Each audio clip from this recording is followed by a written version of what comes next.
Nagpaabot ng pasasalamat ang Malacanang sa mga pamilya ng mga peacekeepers dahil sa kanilang pag-unawa at patuloy na suporta sa isinasagawang quarantine sa kanilang mga mahal sa buhay.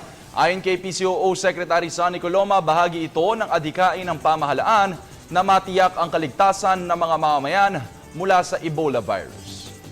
Nagpapasalamat ang pamahalaan sa mga kamag-anak ng ating mga bumalik na Filipino peacekeepers mula sa Liberia sa kanilang pag-unawa at patuloy na pagsuporta sa isinasagawang quarantine bilang bahagi ng pag-iingat pangkalusugan. Ayon kay AFP spokesperson Lieutenant Colonel Harold Cabunok, magkikita ang mga peacekeepers sa kanilang mga kamag-anak sa Heroes Welcome Ceremony na nakatakdang idao sa Malacanang sa unang linggo ng Disyembre.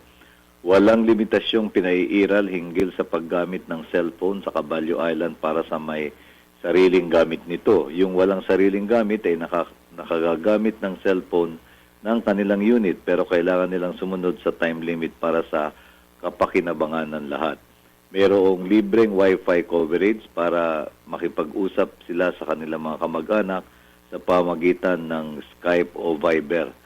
At sa kagandahang loob din ng Smart at Globe ay pinagkalooban sila ng expanded benefits, no? Katulad ng unlimited texting.